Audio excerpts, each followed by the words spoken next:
ఓం నమో బ్రహ్మాదిభ్యో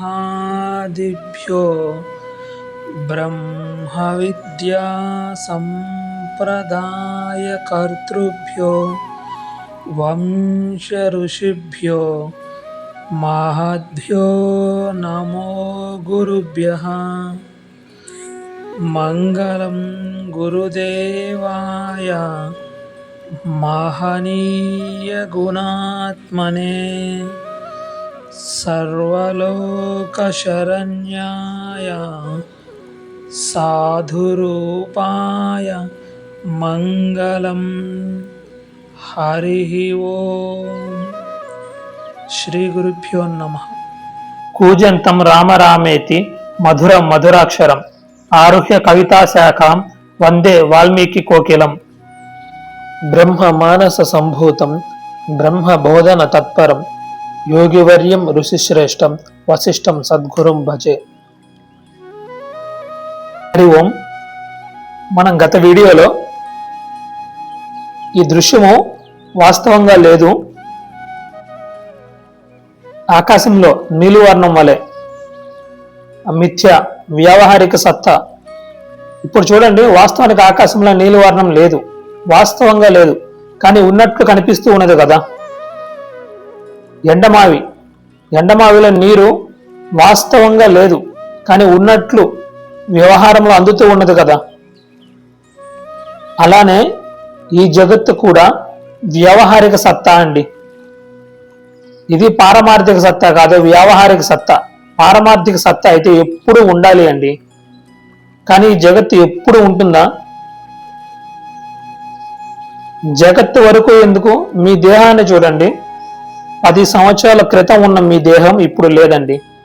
ఇప్పుడు ఉన్నట్లు ఇంకొక 10 సంవత్సరాల తర్వాత ఉండదు, మారిపోతూ ఉంటుంది, మార్పు చెందుతూ ఉంటుంది.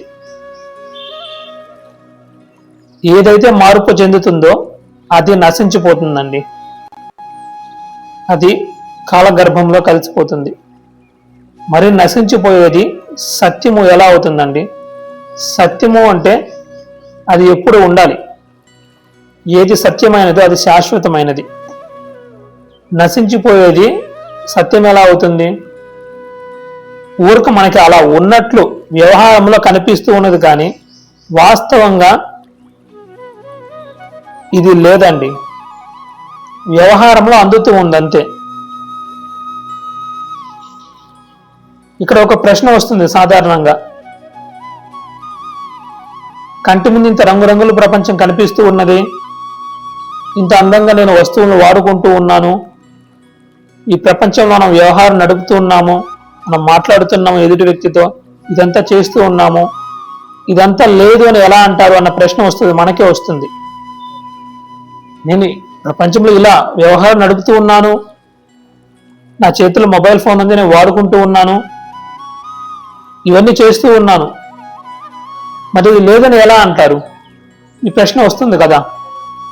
అందుకేనండి, ఇది లేదు అంటే ఇది సత్యంగా లేదండి, ఇది ఎప్పుడు ఉండదండి, మారిపోతూ ఉంటుంది, మార్పు చెందుతూ ఉంటుంది, వ్యవహారంలో ఉన్నట్లు ఉంటుంది అంతే. వ్యావహారిక సత్తా,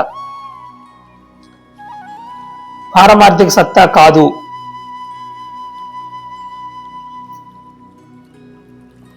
చూడండి, ఇప్పుడు మనకి లేజర్ షోస్ అని ఉంటాయండి. లేజర్ షో చూసే ఉంటారు అందరూ, ప్రతి ఒక్కరు ఎప్పుడో ఒకప్పుడు టీవీలో అయినా సరే చూసే ఉంటారండి ఈ లేజర్ షోస్. మనకి అక్కడక్కడ ఏదైనా ప్రదర్శనలు జరిగినప్పుడు ఈ లేజర్ షోస్ వేస్తూ ఉంటారు. సాధారణంగా ఒక దృశ్యాన్ని ప్రదర్శించాలి అంటే దానికి ఆధారంగా ఏదో ఉండాలి కదండి. ఇప్పుడు ఒక సినిమా ప్రదర్శింపబడాలి అంటే తెర ఉండాలి. తెర లేకుండా ఆ సినిమా అనేది ఎక్కడ ప్రొజెక్ట్ అవుతుంది? అది ప్రొజెక్ట్ అవడానికి ఆ సినిమా ఆ ప్రొజెక్టర్లోంచి వచ్చే అది ప్రొజెక్ట్ అవడానికి ఒక తెర అనేది ఒకటి ఉండాలి కదండి ఆధారంగా. తెర ఉంటేనే ఆ తెర మీద అది ప్రొజెక్ట్ అయ్యి మనకు ఆ సినిమా కనిపిస్తూ ఉంటుంది. అలానే మనం చూస్తే ఈ లేజర్ షోస్ చూస్తే కాంతి కిరణాలు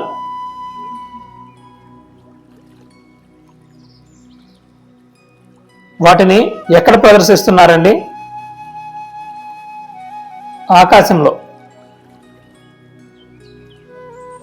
ఈ భూతాకాశంలో, ఈ పంచభూతాలలో ఒకటైన ఈ ఆకాశం అంతా చూసారా? ఈ ఆకాశంలో, ఈ భూతాకాశంలో ఆ కాంతి కిరణాలని ప్రసరింపజేసి అవి నిర్దిష్ట వేగంతో, నిర్దిష్ట దిశలో, అంటే ఒక వేగంగా అవి ఒక పర్టికులర్ డైరెక్షన్లో తిరుగుతున్నప్పుడు మనకి అక్కడ దృశ్యం ఉన్నది అన్న భ్రమ కలుగుతుందండి. ఆ కాంతి కిరణము వేగంగా ఒక పర్టికులర్ డైరెక్షన్లో తిరగడం వల్ల మనకి అక్కడ ఆకాశంలో ఆ దృశ్యము ఉన్న భ్రమ కలుగుతుంది. ఇది ఎలా అంటే చూసుకోండి, మనకి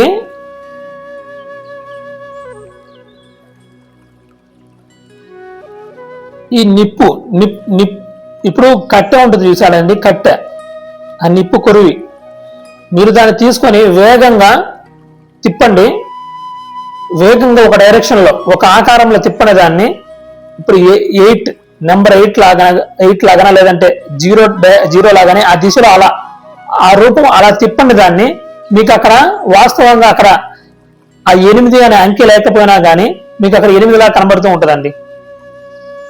0 అనే అంకె అక్కడ ఆకాశంలో లేకపోయినా కానీ మీకు అక్కడ 0 కనబడుతూ ఉంటుందండి. వాస్తవానికి అక్కడ ఉన్నది నిప్పు కట్టె, ఆ కొరువి. దాన్ని మీరు వేగంగా ఏ డైరెక్షన్లో తిప్పితే, కదిలిస్తే ఆ డైరెక్షన్లో అది కనబడుతూ ఉంటుందండి. వాస్తవానికి అక్కడ అది లేదు, మీకు కనిపించే ఆ నెంబరు అక్కడ లేదు. కానీ మీరు వేగంగా దాన్ని ఒక పర్టికులర్ దిశలో దాన్ని కదిలించడం వల్ల, కదలిక వలన మీకు అది ఉన్నట్లు కనిపిస్తూ ఉన్నది. ఈ లేజర్ షో కూడా అంతేనండి. ఈ భూతాకాశంలో ఆ కాంతి కిరణాలను ప్రసరించి అది ఒక నిర్దిష్టమైన దిశలో కదల్చడం వల్ల, కదలిక వలన మనకి ఈ భూతాకాశంలో ఈ రంగురంగుల ఈ దృశ్యాలన్నీ కనిపించి ఉన్నట్లు మనకి భ్రమ కలుగుతూ ఉంటుంది. అలాగేనండి, అలాగే ఈ చిదాకాశం, ఇది భూతాకాశం కదండి, చిదాకాశం అని ఇంకొకటి ఉంటుందండి. చిదాకాశము, చిత్తాకాశము, భూతాకాశము అని. ఈ చిదాకాశంలో ఈ రంగురంగుల ప్రపంచం అంతా, మనం ఇప్పుడు అనుభవించే ఈ వ్యవహారంలో అనుభవించే ఈ ప్రపంచం అంతా, ఇదంతా ఆ చిదాకాశంలో కనిపిస్తున్న దృశ్యాలేనండి. లేజర్ షోస్లో ఎలాగైతే ఈ భూతాకాశంలో దృశ్యాలు అవి ఇల్యూజన్ అండి, వాస్తవంగా ఇల్యూజన్ అనే చెప్తారు ప్రొజెక్ట్ చేసేవారు కూడా. అది మన భ్రాంతి, మనకు అలా కనిపిస్తూ ఉంటది. అవి అలా కదలడం వల్ల వేగంగా ఒక డైరెక్షన్ లో అవి కదలడం వల్ల మనకు ఆ భ్రమ కలుగుతూ ఉన్నది. ఇప్పుడు నేను నిప్పు కొరువు ఎగ్జాంపుల్ చెప్పాను కదండి, అలానే ఈ జగత్తులో అంత కదలికలేనండి, సృష్టి అంతా. మీరు శివతాండవం అంటారు కదండి, ఈ జగత్ అంతా శివతాండవం, ఆ శివుని యొక్క తాండవం, ఆ కదలికలేనండి. ఈ జగత్ అంతా కదలికల వలనే ఈ జగత్ అంతా ఇలా చేయబడి ఉన్నట్లు మనకి కనిపిస్తూ ఉన్నది. ఈ సృష్టి అంతా శివతాండవం అండి. మనం చిదంబరం వెళ్తే నటరాజమూర్తి ఉంటారు కదండి, దానికి అదేనండి సంకేతం. ఈ జగత్తు అంతా శివుని యొక్క నాట్యమే, ఆయన యొక్క కదలికేనండి. ఈ జగత్తంతా కదలిక వలనే ఇవన్నీ చేయబడి ఉన్నట్లు మనకి ఆ భ్రమ కలుగుతూ ఉన్నదండి. అంతేనండి, మనం చూస్తూ ఉన్నాము, అనుభవిస్తూ ఉన్నాం కనుక సత్యంలాగా ఉన్నట్లు ఆ భ్రాంతి కలుగుతూ ఉందండి, అంతే. లేజర్ షోస్ లో ప్రొజెక్ట్ అయ్యే ఈ ఆకాశంలో, ఈ భూతాకాశంలో ప్రొజెక్ట్ అయ్యే ఆ పిక్చర్ని చూసి మనము భావోద్వేగానికి లోనవుతాం కదండి, ఆనందపడుతూ ఉంటాము, ఇవన్నీ చేస్తూ ఉంటాము. అలానే ఈ చిదాకాశంలో ప్రదర్శింపబడుతున్న ఈ దృశ్యాలన్నింటినీ చూసి మానవుడు అతని మనస్సు కదిలిపోయి ఈ ప్రపంచంలో పరిగెడుతూ ఉన్నాడు. ఇది సత్యం అనుకొని సుఖ దుఃఖాలను అనుభవిస్తూ ఉన్నాడు. ఒకరి మీద ఈర్ష్య, మరొకరి మీద రాగము, ద్వేషము ఇవన్నీ పెంచుకుంటూ ఈ ప్రపంచంలో సంసార బాధలను అనుభవిస్తూ ఉన్నాడు అనమాట. దీనికి అన్నిటికీ మూలం ఏంటంటే వాస్తవ స్వరూపం తెలియకపోవడం అండి. అంతేనండి. అంతే తప్ప నుంచి ఈ కనిపించేది సత్యము అన్న అజ్ఞానం చేత ఇది మిథ్య, వాస్తవం కాదు అన్న యథార్థ జ్ఞానం లేకపోవడం వల్ల మనిషి ఈ ప్రపంచంలో పరిగెడుతూ ఉన్నాడండి. అందుకే ఈ దృశ్యాలను మనసు నుంచి తొలగించు. వాల్మీకి మహర్షి అదే చెప్పారండి. నాయన, ఆకాశంలో నీలివర్ణం వలె ఈ జగత్తు సత్యం కాదు. కనిపిస్తూ ఉన్నప్పటికీ ఇది అంతా భ్రమ. బ్రహ్మయందు భ్రమ చేత ఇదంతా మనకు కనిపిస్తూ ఉన్నది. ఈ దృశ్య వస్తువు వాస్తవంగా లేనే లేదు. తత్వజ్ఞానం చేత నీ మనస్సులో నుంచి జ్ఞానం అండి. తత్వజ్ఞానం చేత నీ మనస్సులో నుండి ఈ దృశ్య వస్తువును తొలగించు, ఊడ్చివేయి. అంటే ఈ దృశ్యం సత్యము అన్న భ్రమను తొలగించు. తొలగించినట్లయితే అప్పుడు నీకు నిర్వాణం అని చెప్పబడే పరమ ఆనంద స్థితి నీకు లభిస్తుంది అని వాల్మీకి మహర్షి చెప్పారు కదండి. ఇప్పుడు తర్వాత మనం శ్రీరామచంద్రమూర్తి యొక్క వృత్తాంతంలోకి వెళ్దామండి. చూద్దాము, శ్రీరాముని యొక్క వృత్తాంతాన్ని పరిశీలిద్దాము. శ్రీరామచంద్రమూర్తి గురుకులవాస నుండి తిరిగి ఇంటికి వస్తారండి. అన్ని విద్యలు నేర్చుకొని తిరిగి ఇంటికి వస్తారు. వచ్చి కొన్ని రోజులు అంటే తన మిత్రులతో, తన సోదరులతో ఈ బాల్య క్రీడల్లో గడుపుతాడు. కొంతకాలం తర్వాత వారికి ఒక సంకల్పం వస్తుందండి. తాను తీర్థాలు, క్షేత్రాలు, మహర్షుల ఆశ్రమాలు ఇవన్నీ దర్శించాలనే ఒక సంకల్పం కలుగుతుంది. ఆ సంకల్పాన్ని తన తండ్రి గారికి చెప్తారు. తన తండ్రి గారైన దశరథ మహారాజుకి తన యొక్క సంకల్పాన్ని తెలియజేశారన్నమాట. తన తండ్రి గారు వారి యొక్క సంకల్పాన్ని మన్నించి వారితో పాటు వారి సోదరులని, మిత్రులని వీరందరినీ తోడుగా పంపిస్తారన్నమాట. శ్రీరామచంద్రుల వారి వయసు అప్పటికి 15 సంవత్సరాలండి. తండ్రి అనుమతితో కొంతకాలం లోకమంతా సంచరించి తిరిగి ఇంటికి చేరుకుంటారండి. అప్పటికి వారి వయస్సు 15 సంవత్సరాలు. ఇంటికి వచ్చిన తర్వాత కాలం గడుస్తూ ఉన్నది. క్రమక్రమంగా శ్రీరామచంద్రుల వారిలో మార్పు వస్తూ ఉన్నదండి. శరత్కాలంలో సరోవరం వలె ఆయన శుష్కింపసాగాడు. ఆ నీటి మట్టం ఉంటుంది చూసారా అండి సరస్సులో, అది తగ్గిపోతూ వస్తున్నది కదా. అలానే శ్రీరామచంద్రులో కూడా మార్పు వస్తూ ఉన్నది. వారు శుష్కింపసాగారు. వారి ముఖము పాలిపోసాగింది. ఎలా అంటే వాడిపోతున్న తెల్ల తామర పువ్వు వలె అయింది వారి ముఖం. ఒక తెల్లటి తామర పువ్వు వాడిపోతున్నప్పుడు ఎలాగైతే వాడిపోతూ క్షీణిస్తూ ఉంటుందో అలా వారి ముఖం అలా వాడిపోతూ ఉన్నది అని చెప్తున్నారు. అద్భుతమైన వర్ణనలు చేస్తారండి వాల్మీకి మహర్షి. వారు పద్మాసనంలో కూర్చొని ఎవరితోనూ ఏమీ మాట్లాడకుండా, ఏమీ చేయకుండా తూష్ణీం భావంలో ఉండేవారు అంటారు. అంటే ఊరక ఉండేవాడండి. అసలు ఏమీ పట్టించుకునేవాడు కాదు, దేనికి చెలించేవాడు కాదు. అసలు ఈ ప్రపంచమే పట్టేది కాదండి. ఒక బొమ్మ మాదిరి అలా జడంగా కూర్చొని ఉండేవాడు. ఎవరితోనూ ఏమీ మాట్లాడడానికి కూడా ఇష్టపడేవాడు కాదండి. ఎక్కడి దాకా వెళ్ళింది అంటే పరిస్థితి, సేవకులు ఉంటారు కదండి, ఆ సేవకుల ఒత్తిడి వల్ల మాత్రమే తన దిన కృత్యాలు అవి ఎట్లాగో కష్టపడి చేసుకునేవాడు అనమాట. అది తన పక్కవారు ప్రేరేపిస్తే, కల్పించుకొని కదిలిస్తే తప్ప తన నిత్య కృత్యాలను కూడా తీర్చుకునేవాడు కాదండి. తన నిత్య కృత్యాలను మాత్రం ఎలాగో కష్టపడి చేసుకునేవాడు ఇతరుల ప్రేరణ వల్ల. తర్వాత ఏమి పట్టనట్లు ఉదాసీన భావంతో ఊరక అలా కూర్చొని ఉండేవాడండి. దశరథ మహారాజు, తన తండ్రి గారైన దశరథ మహారాజు తల్లులు, తమ్ములు అందరూ బంధుగణమంతా బాధపడుతూ ఉంటారు. రామ, ఏమిటి నీకున్న ఈ చింత?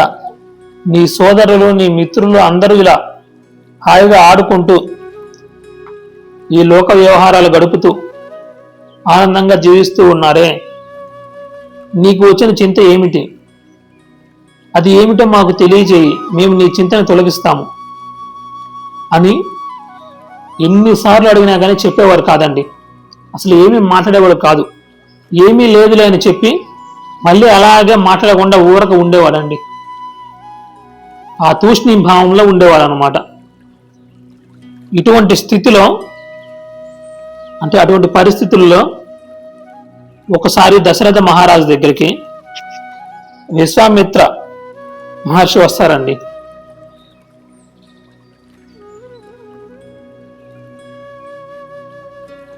విశ్వామిత్రుడు తన యజ్ఞాన్ని రక్షించుకోవటం కోసం, రాక్షసుల్ని సంహరించడం కోసం శ్రీరామచంద్రుడిని తన వెంట తీసుకుని వెళ్ళడానికి దశరథ మహారాజు సభకు వస్తారండి. దశరథ మహారాజు దగ్గరికి వచ్చిన విశ్వామిత్రుడిని దశరథ మహారాజు అనేక విధాల గౌరవిస్తారండి. గౌరవించి వారిని సేవించి ఇలా అంటారు విశ్వామిత్రుడితో, మహర్షి, మీ దర్శనం వలన మేము అనుగ్రహింపబడ్డాము. మహాత్మ దర్శనం దుర్లభం అండి, ఊరికే లభించదండి. సత్పురుష దర్శనం, సత్ క్షేత్ర దర్శనం అంత ఈజీగా లభించదండి, దుర్లభము అంటారు. మీ దర్శనం వల్ల మేము అనుగ్రహింపబడ్డాము. మహర్షి విశ్వామిత్ర, మీరు ఏమి కోరి మా వద్దకు వచ్చారో అది చెప్పండి, నన్ను అనుగ్రహించండి అని దశరథ మహారాజు వేడుకుంటారు. గంగా స్నానం చేత, వర్ణనలు బాగుంటాయండి. మనకి ఎన్నో అద్భుతమైన వర్ణనలు చేస్తారు వాల్మీకి మహర్షి, కవి కదా, ఆది కవి. గంగా స్నానం చేత తాపం శమించేటట్లు తమ దర్శనం చేత నా అంతఃకరణ చల్లబడింది.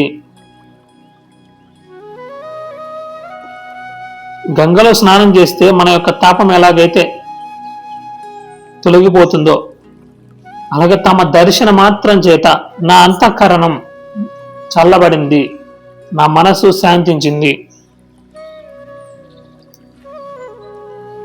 ఎటువంటి కోరికలు లేని తమరు మా వద్దకు రావటమే ఆశ్చర్యంగా ఉన్నది. మీరు ఏ కారణంతో వచ్చారో అది తీరిందని అనుకోండి. అంటే మీరు ఏ ఉద్దేశంతో మా దగ్గరికి వచ్చారో ఆ సంకల్పం, ఆ కోరిక, ఆ కారణము నెరవేరిందని మీరు భావించండి. ఇంకా మీరు సందేహం పెట్టుకోవద్దు, ఆ కోరిక నెరవేరింది అంతే.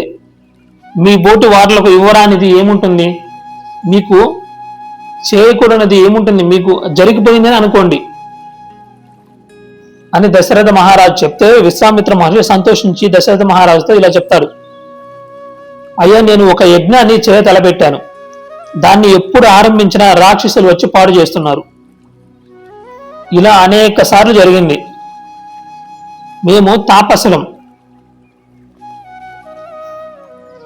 క్రోధాన్ని జయించి ఉన్నాము కనుక వారిని మేము శాపంతో నిగ్రహించడానికి ఇష్టం లేదు. కనుక నా యజ్ఞాన్ని రక్షించడానికి నీ జ్యేష్ఠ పుత్రుడైన శ్రీరామచంద్రుడిని నాకు ఇవ్వమని కోరుతున్నాను అని చెప్తారు. అతడు సహజంగానే పరాక్రమవంతుడు, అంతేకాక నా చేత రక్షింపబడుతూ ఉంటాడు. నేను అతనికి ఎన్నో దివ్య ఆస్త్రాలను కూడా ఇవ్వగలను. కనుక నీవు ఏమాత్రము సందేహించవద్దు దశరథ మహారాజా, రాముణ్ణి నా వెంట పంపు. ఈ మాటలు విన్న దశరథ మహారాజు నిశ్చేష్టుడైపోతాడండి. సరే, కొంతసేపటికి తెప్పరిల్లి ఇలా అంటారు, విశ్వామిత్ర మహర్షి, రాముడు చిన్నవాడు, రాక్షసులతో యుద్ధం చేసే వయసు కాదు అతనిది. మీకు కావాలంటే నా సైన్యం మీతో పంపిస్తాను, నేను కూడా తమ వెంట వస్తాను. కనుక నన్ను మన్నించండి అని వేడుకున్నారు. కానీ విశ్వామిత్రుడు అందుకు ఒప్పుకోలేదండి.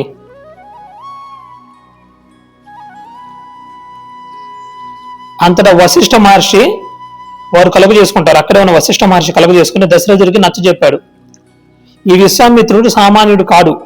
ఆయన రక్షణలో ఉంటే రాముణ్ణి దేవ దానవుల్లో ఎవ్వరూ ఏమీ చెయ్యలేరు. త్రికాలవేది అయిన విశ్వామిత్రుడు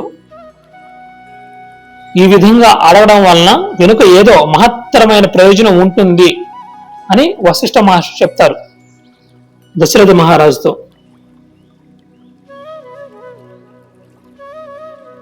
వశిష్ఠ మహర్షి మాటలకు దశరథ మహారాజు అయిష్టంగానే ఒప్పుకుంటారండి. ఇష్టపూర్వకంగా ఏమీ చెప్పరు, అయిష్టంగానే ఒప్పుకుంటూ, సరే కానీ ఇప్పుడు రాముడి పరిస్థితి ఏమీ బాగలేదు మహర్షి. అతను చిత్త వైకల్యంతో ఉన్నాడు. అతని మనసులో ఏదో చింత ఉన్నది. అతని చిత్తం దేనితోనో తప్పించిపోతూ ఉన్నది. జడప్రాయంగా ఉన్నాడు. అసలు దేనికి స్పందించటం లేదు, కదలటం లేదు, పిలిచినా పలకటం లేదు. ఏమిటి అని ప్రశ్నిస్తే ఏమీ లేదని సమాధానం చెప్తున్నాడు తప్పితే తనకున్న చింతని తెలియజేయడం లేదు. అతని యొక్క చిత్తము వైకల్యంతో ఉన్నది. ఏదో అతని చిత్తంలో చింత ఉన్నది. అతని యొక్క అంతఃకరణము చిత్తము దేనితోనో దహించుకుపోతున్నది.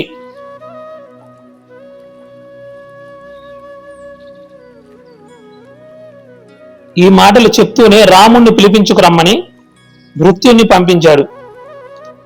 ఆ భృత్యుడు నిమిష మాత్రంలోనే తిరిగి వచ్చి మరలా ఇలా చెప్పారు. ఆ సేవకుడు చెప్తున్నాడు, అయ్యా శ్రీరామచంద్రుడు విషాదంతో కూర్చొని ఉన్నాడు. సరే వస్తాను, ఇప్పుడే వస్తాను పద అని చెప్పి కూర్చున్నాడు. మరలా అలాగే కూర్చున్నాడు కానీ కదలటం లేదు, రావడానికి ఇష్టపడటం లేదు. మహారాజా మీకు కూడా తెలుసు, శ్రీరామచంద్రమూర్తి తీర్థయాత్రల నుండి వచ్చింది మొదలు అతని యొక్క మానసిక స్థితి వేరుగా ఉన్నది. శరీరం కూడా కృషించిపోతోంది. ఏదో విధంగా ప్రార్థించి నిత్య కృత్యాలను చేసేటట్లు ఒప్పించగలుగుతున్నాము. అతని మనస్సు ఈ శరీరం మీద కానీ భోగాల మీద కానీ ఉన్నట్లు లేదు. ఈ శరీరం, ఈ దేహం మీద, ఈ విషయాల మీద, వీటి మీద అతని మనస్సు ఉన్నట్లు లేదు. అతని మనస్సు వైరాగ్య భావనతో ఉన్నది, వైరాగ్యంతో నిండి ఉన్నది. అతని వైరాగ్యాన్ని చూస్తూ ఉంటే సర్వసంగ పరిత్యాగి అయిన సన్యాసిలాగా ఉన్నాడు.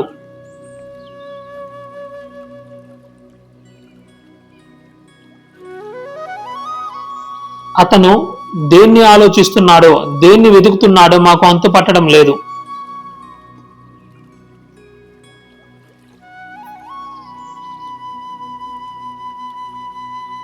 రోజు రోజుకు వారి ముఖము వాడిపోతున్న తెల్ల తామర పువ్వు వలె అయింది.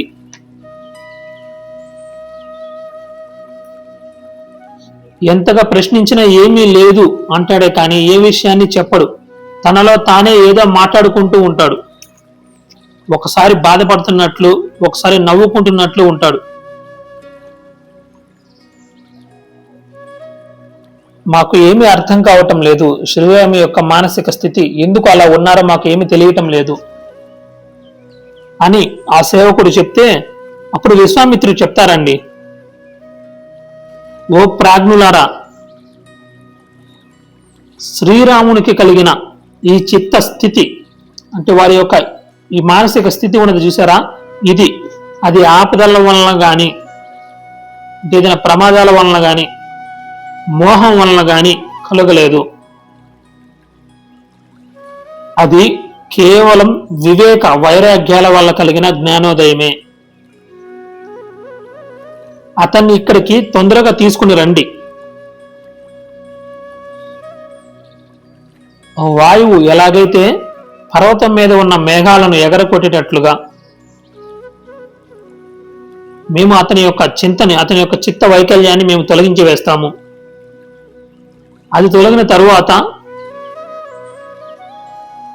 అతను కూడా మా వంటి ఋషుల వలననే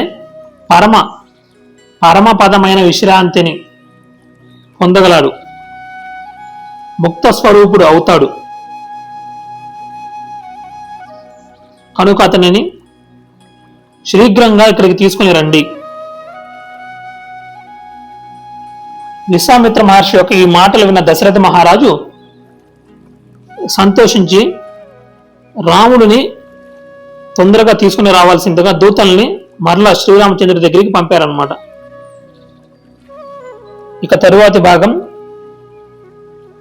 రాముని యొక్క సభా ప్రవేశం తరువాతి భాగంలో తెలుసుకుందాము. హరి ఓం. ఓం సర్వే జనా సుఖినో భవంతు, సమస్త సన్మంగళాని సంతు, అసతో మా సద్గమయ, తమసో మా జ్యోతిర్గమయ, మృత్యోర్మా అమృతంగమయ. ఓం శాంతి శాంతి శాంతి.